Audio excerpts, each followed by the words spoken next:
Mi madre llevaba 3 años sin reconocerme, 3 años perdida en un laberinto de olvido. Pero esa mañana abrió los ojos, me miró directo al alma y dijo mi nombre completo: Laura Patricia Mendoza. No solo eso, me pidió que sacara una caja de zapatos del ático, una caja que yo nunca había visto. Dentro había fotos, cartas y un sobre manila con mi nombre escrito con su letra de hace décadas. Cuando lo abrí, sentí que el piso desaparecía bajo mis pies. Mamá no tenía Alzheimer por casualidad. Algo había pasado 30 años atrás, algo que ella había enterrado tan profundo en su mente que su cerebro prefirió borrarlo todo antes que recordarlo. Y ese día, por alguna razón que aún no comprendo, decidió contármelo, palabra por palabra, con una lucidez que me aterrorizó más que todos los años de silencio. Porque lo que me dijo esa mañana cambió todo lo que yo creía saber sobre mi familia, sobre mi infancia, sobre quién soy realmente. Antes de continuar, si esta historia te está tocando el corazón, suscríbete al canal, déjame tu like y comparte este video con alguien que necesite escucharlo. Y cuéntame en los comentarios si alguna vez viviste algo parecido. Eran las 6:15 de la mañana cuando entré a su habitación con la bandeja del desayuno. Mamá estaba sentada en la cama, con la espalda recta, mirando por la ventana. Eso ya era raro. Normalmente la encontraba acostada, con la mirada perdida en el techo o murmurando nombres de gente que ya no existía. Dejé la bandeja sobre la cómoda y me acerqué despacio, como siempre hacía, preparada para que me confundiera con mi tía Rosario o con alguna enfermera del asilo donde estuvo antes. Pero cuando giró la cabeza hacia mí, sus ojos eran diferentes, claros, presentes, y entonces lo dijo: Laura Patricia, mi niña. Su voz sonaba oxidada, como si no la hubiera usado en años, pero cada sílaba era precisa. Sentí un escalofrío recorrerme la columna. Me quedé paralizada junto a la cama, con el corazón latiendo tan fuerte que pensé que ella lo escucharía. Mamá extendió su mano hacia mí, esa mano llena de manchas y venas marcadas que yo había sostenido miles de veces sin recibir respuesta. Esta vez sus dedos apretaron los míos con fuerza. «Necesito que subas al ático», dijo. «Hay una caja de zapatos marca Flexi, verde oscuro, detrás de las maletas viejas que eran de tu abuela Clemencia. Tráemela, por favor». Su tono no era de súplica, era una orden tranquila, firme, como la mamá que yo recordaba de mi infancia, la que dirigía la casa con voz suave pero inapelable. Asentí sin poder hablar. Me soltó la mano y volvió a mirar por la ventana como si ese breve momento de lucidez le hubiera costado toda su energía. Subí las escaleras sintiendo que mis piernas pesaban el doble. Hacía años que no entraba al ático. Desde que papá murió, hace 11 años, ese espacio se había convertido en una tumba de recuerdos que nadie quería tocar. Abrí la puerta y el olor a madera vieja y polvo me golpeó la cara. La luz del tragaluz iluminaba montañas de cajas, muebles cubiertos con sábanas y bolsas de ropa que nadie usaría jamás. Me abrí paso hasta el fondo, donde estaban las maletas de cuero café de la abuela Clemencia, esas que ella usó cuando emigró de Guadalajara en los años 50. Y ahí, exactamente donde mamá dijo, estaba la caja. Verde oscuro, Flexi, con el logo casi borrado por el tiempo. La tomé con cuidado. Pesaba poco, demasiado poco para contener algo importante. Bajé con la caja entre las manos como si fuera una bomba. Mamá seguía en la misma posición mirando el jardín donde los pájaros comenzaban a cantar. «Ábrela tú primero», me dijo sin voltear. «Yo necesito que entiendas antes de que te lo cuente». Me senté en el borde de la cama y levanté la tapa. Adentro había fotos en blanco y negro, algunas a color deslavado por los años. Reconocí a mamá joven con el pelo negro hasta la cintura, sonriendo junto a un hombre que no era mi padre. Había cartas escritas a mano, en sobres amarillentos con estampillas antiguas, y en el fondo un sobre manila grueso con mi nombre escrito en tinta azul, Laura Patricia Mendoza. La letra de mamá, pero de hace décadas. Lo saqué con las manos temblorosas. «Antes de que lo abras, déjame decirte algo», susurró mamá. Su voz sonaba más débil ahora, como si la lucidez se estuviera escapando lentamente. «Todo lo que vas a leer ahí es verdad. Cada palabra. Lo escribí hace 32 años el día que decidí olvidar. Sí, decidí, porque hay cosas que una mente no puede cargar sin romperse». Giré el sobre entre mis dedos. Estaba sellado con cinta adhesiva vieja que se deshacía al tacto. Adentro había varias hojas dobladas, escritas a mano en esa misma tinta azul. La primera línea decía: «Si estás leyendo esto, es porque finalmente tuve el valor de recordar o porque ya no me queda tiempo». Sentí que el aire abandonaba mis pulmones. Comencé a leer en voz alta, despacio, tratando de procesar cada palabra. «Querida Laura Patricia, tienes 5 años ahorita. Estás durmiendo en tu cuarto con tu osito azul que te regaló tu papá, el papá que conoces. Pero hay algo que nunca te dije y que necesitas saber antes de que yo ya no esté aquí mentalmente. El hombre que criaste llamando papá, Rodrigo Mendoza, no es tu padre biológico. Tu verdadero padre se llama Julio César Romero y murió 3 meses antes de que tú nacieras». Me detuve. Las palabras bailaban frente a mis ojos. Miré a mamá y ella tenía lágrimas cayendo silenciosamente por sus mejillas arrugadas. «Sigue leyendo, mija. Todo está ahí. No me interrumpas hasta el final». Continué leyendo con la voz quebrada. Juli y yo nos conocimos en Veracruz, en el verano de 1991. Yo estaba casada con Rodrigo desde hacía 2 años. Era un matrimonio arreglado por nuestras familias, común en ese entonces. Rodrigo era buen hombre, pero frío, distante. Trabajaba 16 horas al día en su negocio de refacciones, y yo me sentía como un mueble más de la casa.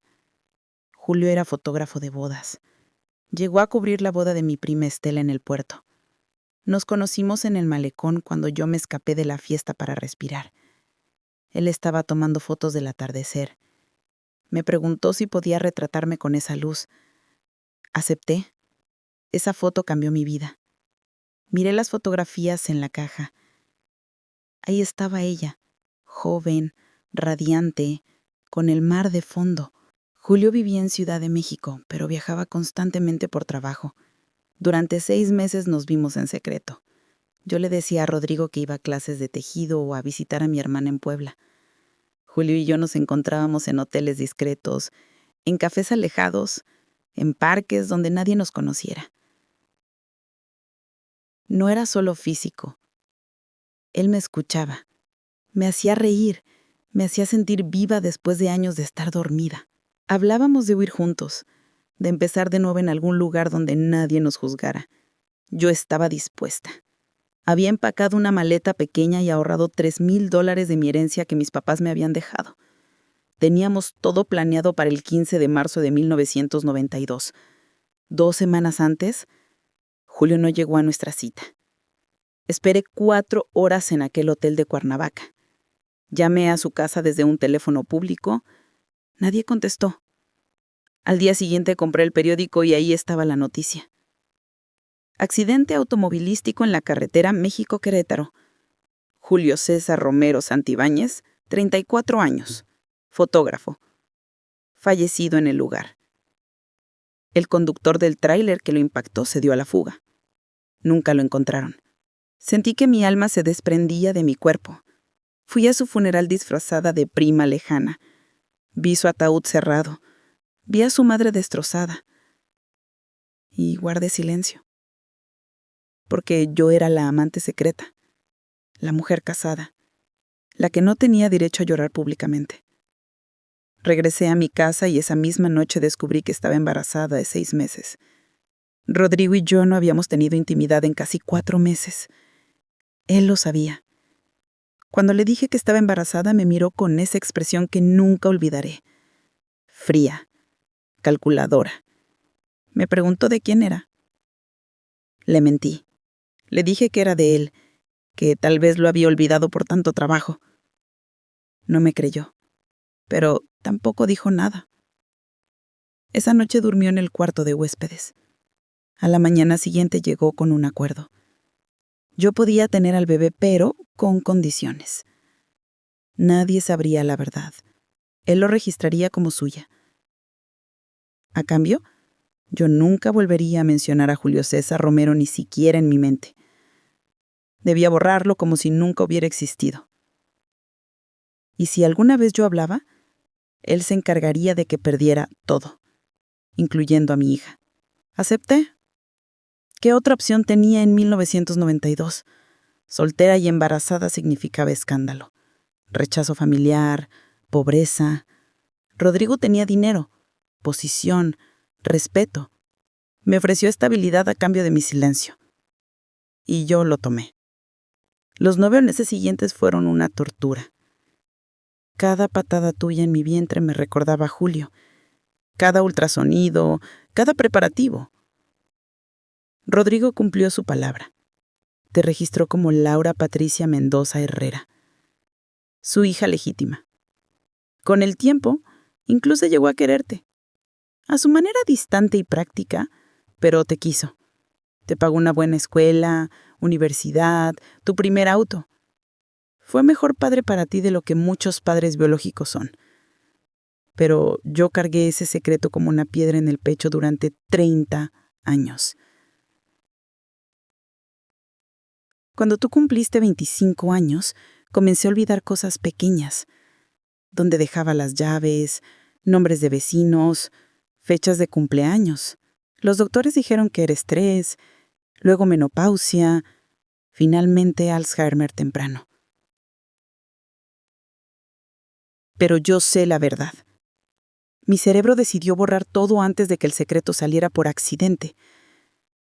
Antes de que en algún momento de confusión yo pronunciara el nombre de Julio César frente a Rodrigo o frente a ti. El Alzheimer fue mi refugio y mi condena. Olvidé a Julio, sí, pero también te olvidé a ti. Olvidé tu infancia, tus logros, tus lágrimas. Me convertí en un fantasma viviente. Y todo por proteger una mentira que ya no importaba porque Rodrigo murió hace 11 años sin saber que yo nunca olvidé realmente. Mamá dejó de llorar y me miró fijamente. Hoy desperté lúcida porque mi cerebro ya no tiene nada que proteger, dijo con voz firme. Rodrigo está muerto, tú eres adulta, el secreto ya no puede hacerle daño a nadie excepto a mí si sigo cargándolo sola. Y no quiero morir sin que sepas quién fue tu verdadero padre, sin que sepas que fuiste concebida en amor real, no en obligación matrimonial. Julio César te hubiera amado, de eso no tengo duda. Le metí la mano al sobre y saqué más papeles. Había un certificado de defunción, a nombre de Julio César Romero. Una foto de él sonriendo con una cámara al cuello. Y una carta escrita por él, dirigida a mí, fechada 2 días antes de su muerte. Abrí la carta con manos temblorosas. Mi amada Sofía. En 2 semanas estaremos juntos para siempre. He vendido mi estudio, he juntado $8,000, encontré un departamento en Monterrey donde nadie nos conoce. Podremos empezar de cero. Podremos ser felices sin escondernos. Te prometo que cuidaré de ti todos los días de mi vida. Voy a ser el esposo que mereces y el padre que nuestro futuro necesite. Porque sí, amor mío, también quiero hijos contigo. Quiero una vida completa a tu lado. Te amo, Julio. Las lágrimas caían sobre el papel amarillento. Mamá cerró los ojos. Nunca recibí esa carta, susurró. La encontré años después entre sus cosas que su madre me envió en secreto. Para entonces, tú ya tenías 3 años. Seguí revisando la caja. Había más fotografías. Julio César era guapo, con ojos verdes claros, sonrisa amplia, el pelo negro peinado hacia atrás. En una foto estaba junto a mamá, abrazándola por la cintura, ambos riendo frente a una fuente. En otra, él sostenía la cámara apuntando hacia ellos para tomarse una selfie antes de que esa palabra existiera. Se veían tan felices, tan reales. Mamá tomó una de las fotos y la acarició con el pulgar. Tiene su sonrisa, me dijo, y sus manos. Manos de artista. Yo siempre me preguntaba por qué te gustaba tanto la fotografía. ¿Por qué estudiaste diseño gráfico? Ahora lo entiendes. Lo llevas en la sangre. Miré mis propias manos y sentí un escalofrío. ¿Clodrigo supo siempre que no era mi padre biológico? Pregunté con voz débil. Mamá asintió lentamente. Lo supo desde el principio, pero nunca lo admitió en voz alta. Creo que en su mente, si él fingía creerme, la mentira se volvía verdad. Era un hombre orgulloso, Laura. No iba a aceptar públicamente que su esposa lo había engañado. Prefirió construir una realidad alterna donde tú eras su hija y punto. Con los años, creo que hasta él mismo se lo creyó. Cuando estabas en el hospital con neumonía a los 7 años, él no se movió de tu lado por 3 días. Lloró cuando te graduaste de la universidad. Te quiso, mija. A su manera rota y complicada, pero te quiso. Todo comenzó a tener sentido en mi cabeza. Las miradas extrañas entre mis padres cuando yo preguntaba por qué no me parecía papá, la forma en que mamá lloraba sola en su cuarto algunos 15 de marzo, la razón por la que papá nunca me dejó estudiar fotografía profesional diciendo que era una carrera de muertos de hambre, el motivo por el cual mamá guardó esa caja en el lugar más escondido de la casa, y sobre todo, entendí por qué su mente eligió el olvido. Porque recordar era revivir el dolor cada día, era cargar la culpa de una mentira de 30 años, era ver en mi cara al hombre que amó y perdió. Su Alzheimer no fue casualidad, fue autodefensa psicológica. Su cerebro se sacrificó para proteger su corazón. ¿Él tenía familia? Pregunté. Mamá asintió. Su madre, Beatriz Romero, vivía en Toluca. Murió hace como 8 años. Él tenía 2 hermanas, Gabriela y Mónica. No sé si siguen vivas. Nunca tuve contacto con ellas después del funeral. Pero Beatriz me escribió una carta 2 años después del accidente. Me la envió a la casa de mi hermana para que Rodrigo no la viera. En esa carta me decía que Julio le había hablado de mí, que sabía que éramos algo más que amigos, que yo no estuviera en el funeral le rompió el corazón porque entendió que yo tenía que esconderme. Y me envió algunas cosas de Julio, esa carta que leíste, fotos, su cámara Nikon vieja que seguramente aún está en el ático. Subí de nuevo al ático esa misma tarde. Mamá se había quedado dormida, exhausta por el esfuerzo mental de recordar. Busqué entre las cajas hasta que encontré una de cartón polvorosa con la etiqueta «Cosas de costura», escrita con marcador. Adentro no había hilos ni agujas. Había una cámara Nikon FM2 negra, con lente 50 milímetros, todavía con un rollo de película a medio usar dentro. Había negativos viejos, contactos fotográficos, recibos de trabajos que Julio había hecho en 1991. Y había un cuaderno pequeño donde él anotaba ideas para sesiones fotográficas, pensamientos, citas. En la última página escrita, con fecha del 5 de marzo de 1992, decía: «En 10 días seré libre. En 10 días comenzaré la vida que siempre soñé».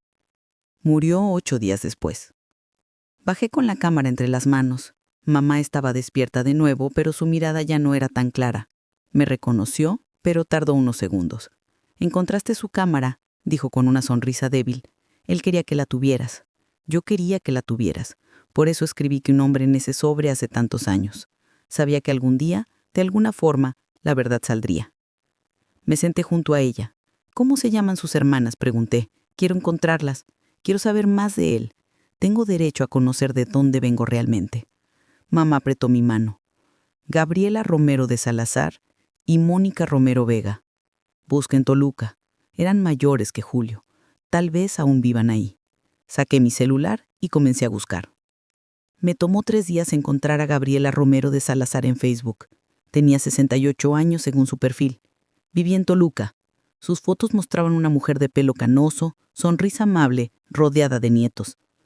Le envié un mensaje privado que reescribí 20 veces antes de mandarlo. «Estimada Gabriela, mi nombre es Laura Patricia Mendoza. Tengo 33 años. Creo que soy hija de su hermano Julio César Romero. Mi madre, Sofía Herrera, me contó la verdad recientemente. Me gustaría conocerla si usted está dispuesta. Adjunté una foto mía. Le di enviar y el corazón me latió tan fuerte que sentí náuseas. 2 horas después ella respondió: «Dios mío, eres idéntica a él. ¿Cuándo podemos vernos?» Nos encontramos en una cafetería en Toluca un sábado por la mañana. Gabriela llegó acompañada de su hermana Mónica. Ambas lloraron al verme. Se acercaron y me abrazaron como si me conocieran de toda la vida. «Tiene sus ojos», dijo Mónica, tocando mi cara con ternura, «y su forma de sonreír». Julio sonreía con todo el rostro igual que tú. Nos sentamos y durante 4 horas me contaron todo sobre él, su infancia, sus sueños, sus bromas, sus canciones favoritas. Me mostraron álbumes de fotos familiares donde vi su rostro en todas las edades. Me regalaron una copia de una foto de él a los 20 años, recién graduado de la escuela de fotografía. Esa foto ahora está en mi sala, junto a la cámara Nikon que heredé de un padre que nunca conocí. Volví a casa esa noche y le conté todo a mamá. Ella estaba en uno de sus días nublados donde me reconocía, pero no del todo. Aún así, cuando mencioné los nombres de Gabriela y Mónica, algo brilló en sus ojos. «Son buenas mujeres», susurró. «Siempre fueron amables con su hermano. Me alegra que las hayas encontrado». Saqué la foto que me habían regalado y se la mostré. Ella la tomó con manos temblorosas y la besó suavemente. «Mi Julio», dijo con voz quebrada, «mi único amor verdadero». Lloró en silencio durante varios minutos. Luego me miró y dijo algo que nunca olvidaré. «El Alzheimer me quitó muchos recuerdos, pero nunca pudo borrar lo que sentí por él. Eso vivía más profundo que la memoria. Viví en mi alma». Han pasado 6 meses desde esa mañana en que mamá despertó lúcida. No ha vuelto a tener otro episodio tan claro. La mayor parte del tiempo ya no me reconoce, pero está en paz. Yo también. Ahora visito a Gabriela y Mónica cada mes. Ellas me cuentan historias de mi padre biológico. Me enseñan su legado. Incluso encontraron negativos viejos de fotos que él tomó y las mandé a revelar. Son hermosas. Tienen su alma en cada encuadre. Aprendí a usar su cámara Nikon. Tomé un curso de fotografía análoga. Es mi forma de conectar con él, con esa parte de mí que siempre estuvo ahí, pero no tenía nombre. Rodrigo Mendoza fue mi papá en todos los sentidos prácticos, pero Julio César Romero es mi padre en sangre y espíritu. Y ahora que conozco la verdad completa, finalmente entiendo quién soy y por qué mamá necesitaba olvidar para poder sobrevivir.